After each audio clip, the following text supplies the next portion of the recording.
Bonjour, je m'appelle Olivier Renaud, je dirige un groupe d'ingénierie qui s'appelle Verdi, qui comprend 15 sociétés aujourd'hui, qui sont des sociétés de métiers, des sociétés territoriales, qui sont tournées pour un tiers vers l'ingénierie de l'aménagement, un autre tiers l'ingénierie de l'environnement et le dernier tiers sur l'ingénierie du bâtiment. On est 400 aujourd'hui, on fait à peu près 39 millions de chiffres d'affaires et on est présent sur 27 sites en France et un site à l'étranger.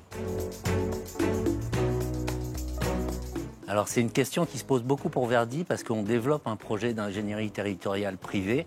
On ouvre des agences sur des territoires qui aujourd'hui sont dits un peu en déshérence alors qu'un certain nombre de nos concurrents ferment des agences. Et on nous dit que l'ingénierie publique mange des parts de marché au privé, alors qu'on pense, nous, qu'il y a une vraie place pour l'ingénierie territoriale privée à côté d'une ingénierie publique qui, elle, a aussi son intérêt pour pouvoir définir des cahiers des charges qui sont adaptés pour les maîtres d'œuvre.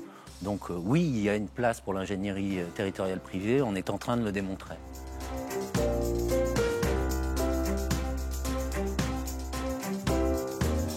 Alors d'abord, cette tendance, à mon avis, c'est une lame de fond, elle ne va pas s'arrêter. Il y a un certain nombre de marchés qui aujourd'hui, par exemple, comme le marché des centres aquatiques, sont presque entièrement passés sur ce modèle.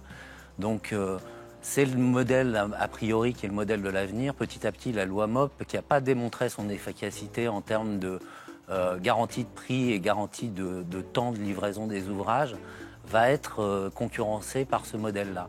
Et il y a une place pour l'ingénierie dans ce modèle parce que d'abord, elle est garantie par la loi. La loi dit qu'un maître d'œuvre doit être désigné dans le cadre de ses équipes. Et il y a aussi une place parce que avec le développement de beaucoup d'outils, l'ingénierie va se retrouver au centre de la conception et du suivi des travaux, y compris dans ce type de marché. Donc je ne suis pas inquiet sur l'avenir de nos métiers. Ils sont indispensables. Là aussi, elle est centrale. Normalement, les outils tels que le BIM vont nous donner une capacité d'intervention encore accrue, y compris sur le suivi de la maintenance. Donc c'est nous qui tenons ces outils aujourd'hui. Les grandes entreprises, c'est sûr, se positionnent aujourd'hui sur ce créneau également, mais elles n'ont pas toutes les compétences. Donc nous avons aussi une place centrale à jouer dans ces changements et nous sommes déjà à l'œuvre dans ces changements. On pense chez Verdi qu'il y a une place plus importante de l'ingénierie du suivi de l'exploitation et de la maintenance qui va se développer.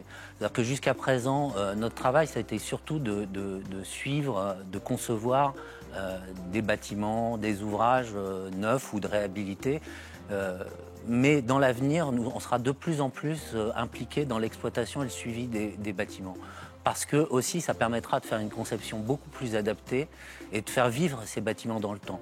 D'autant plus que demain, on sera de plus en plus amené à réfléchir en coût global, à réfléchir à la déconstruction de ces ouvrages, et donc la question de la maintenance et de l'exploitation des bâtiments sera aussi centrale.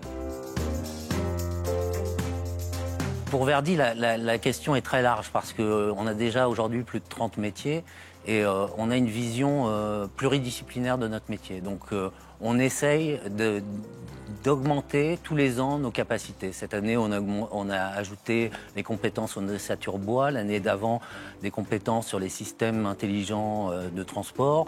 Et l'année encore d'avant, on était sur la concertation et sur la communication des projets. Donc avoir une offre pluridisciplinaire, c'est ça la voie vers laquelle nous on s'engage. Donc des profils de plus en plus variés, peut-être de plus en plus aussi spécialisés. Et puis il y a certains profils qui risquent d'évoluer. C'est-à-dire qu'avec la montée du BIM et du numérique, peut-être que les projeteurs vont être amenés à monter en gamme ou les ingénieurs à dessiner un peu plus. Donc il y a une évolution de certains métiers qui est en train de se dessiner, qui est encore difficile de voir vers quoi elle va aboutir exactement, mais elle est déjà en train de se développer.